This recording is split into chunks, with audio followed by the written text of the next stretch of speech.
ओम साई राम। अब हमें मिलना है साईं से। साईं है कौन? साईं करते क्या है और साईं देते क्या है? साईं से हमें लेना क्या है? तो पहले तो साईं को समझे, साईं को जाने, साईं को महसूस करें। उसके लिए क्या करना पड़ेगा? वो सब कुछ साईं के शब्द में ही छुपा हुआ है। साई माने साधारण इंसान।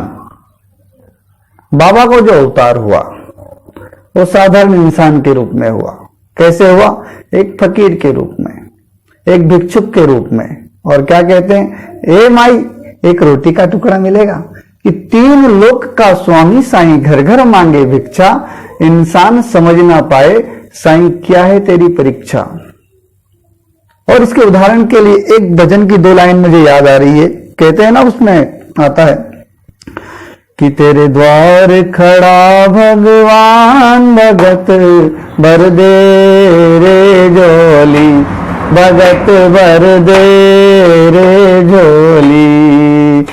तेरा होगा बड़ा एहसान कि तेरी जुग जुग रहेगी शान, भगत भर दे रे झोली। पहले साधारण बने, सरल बने, सजग बने कि कोई मुझे भगवान ना मानने लग जाए, कोई मुझे अद्भुत शक्ति ना माने। एक साधारण मानकर जब मेरे पास आए, मेरे आचरणों से, मेरे विचारों से, मेरे कर्म से, मेरे पद से शिक्षा लेकर वो उस पद पर चलने का प्रयास करे। साधारण। फिर इंसान, परमात्मा ने 84 लाख योनियां काटने के बाद ये मनुष्य योनि बनाई, और इस मनुष्य योनि में आने के बाद हम उस परमात्मा के बताए हुए कार्य को कैसे करें? तो परमात्मा साईं ने कहा कि साधारण इंसान बन के कर सकते हैं। और साधारण इंसान बनकर जब आप ईमानदार हो जाते हैं, जब आप सरल हो जाते हैं, जब आपके मन में सेवा का भाव जाग जाता है और आप निस्वार्थ भाव से सेवा करने लगते हैं, तो परमात्मा आपको साक्षात ईश्वर की तरफ लेके जाने चाहता है, लेके जाने रहते हैं, ले जाना चाहते हैं। इसलिए कहते हैं कि मानव सेवा ही माधव सेवा है। तो सा से साधारण इंसान, मतलब साई माने साधारण इंसान और साई माने साक्षात ईश्वर। साधारण इंसान बन के आए, साधारण इंसान बनकर 60 साल तक शिरडी में रहे और ऐसी असंभव को संभव बनाने वाली लीलाएं की उन्होंने। चमत्कार मैं नहीं कहता हूं, लीलाएं की, क्योंकि परमात्मा लीला करता है। चमत्कार तो जादूगर करते हैं, बाबा ने लीला की। और प्रत्येक लीला के पीछे अपने भक्तों को एक शिक्षा, एक उदाहरण, एक मैसेज दिया, जिससे समाज में उसका एक अच्छे सच्चाई से उसका वातावरण बने, वो बात पहुंचे जिसके कारण मनुष्य के अंदर की दुर्गति, उसके अंदर का दुर्गुण दूर होकर सद्गुण प्रवेश हो, उसके अंदर दया का भाव हो, ममता का भाव आ जाए। और ममता का भाव जब आता है तो व्यक्ति बुरे काम छोड़कर अच्छे काम करने लगता है। इसलिए शिरडी एक ऐसी जगह है जिसमें बाबा ने सबको आमंत्रित किया है, चाहे हिंदू हो, चाहे मुस्लिम हो, चाहे सिख हो, चाहे ईसाई हो।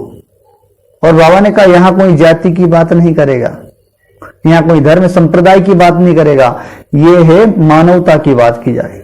क्योंकि मेरे परमात्मा ने यह मनुष्य शरीर 84 लाख योनियां काटने के बाद दिया है, और इस मनुष्य शरीर में रहकर हम अपने मनुष्य जीवन को कैसे बिताते हैं, तो वो मैं अपने चरित्र से, मतलब साईं के चरित्र से आपके बीच में रखने जा रहा हूं, ताकि हम बाबा का चरित्र सुने, बाबा का चरित्र जाने, समझे कि बाबा ने मनुष्य जीवन में, मनुष्य रूप में आकर कैसे साधारण इंसान बनकर अपनी लीलाओं को भक्तों के बीच में फैलाया, भक्तों के बीच में पहुंचाया, भक्तों के बीच में स्वयं जाकर बाबा ने वो काम किए जो एक साधारण इंसान करते हैं, वो काम किए जो एक असाधारण इंसान भी करता है, वो काम किए जो बड़ी बड़ी शक्तियां काम करती है, वो काम किए जो पेड़ पौधे करते हैं, वो काम किए जो प्राणी मात्र करते हैं, वो काम किया जो हवा करती है, अग्नि करती है, पृथ्वी करती है, जल करती है, आकाश। अष्ट सिद्धि निधि के दाता, असवर दीन जानकी माता। क्यों ये भगवान हनुमान जी को भी बाबा प्रणाम करते हैं और सबसे कहते हैं अगर भक्ति का रंग चढ़ाना चाहिए तो हनुमान जी के जैसा चढ़ाना चाहिए। तो साधारण बने पहले, फिर साक्षात ईश्वर तक सफर तय किया। आज हम सब उनको साक्षात भगवान कहते हैं। और क्यों कहते हैं, यह भी बहुत बड़ी बात है, क्योंकि शिरडी एक ऐसी जगह पर स्थित है। शिरडी का वायुमंडल, शिरडी की भूमि, शिरडी का क्षेत्रफल जो है, अगर आप देखेंगे तो आज से 5000 साल पहले का एक मंदिर है 17 किलोमीटर दूर यहां से, शुक्राचार्य जी का, और इधर से 75 किलोमीटर पे शनि, उधर शनि है, इधर शुक्र है, बीच में गुरु तत्व है। अगर जीवन में किसी के गुरु नहीं भी है, शिरडी वो प्रवेश करता है तो उसका गुरु तत्व जागृत हो जाता है, तो उसके अंदर की क्षमताएं बाहर आने लगती है और वो अभी तक जो नहीं किया वैसा उसके जीवन में वो परिवर्तन होने लगता है, वो खुशियां आने लगती है, वो रंग आने लगता है, वो आनंद आने लगता है, और उस आनंद की मस्ती में वो परमानंद को महसूस करने लगता है और उसका प्रेम साईं की ओर बढ़ने लगता है। और जब प्रेम साईं की ओर बढ़ने लगता है, साईं से जब प्रेम हो जाता है, तो जिसका मेरे साईं से प्रेम हो गया उसके घर में आनंद ही आनंद हो गया।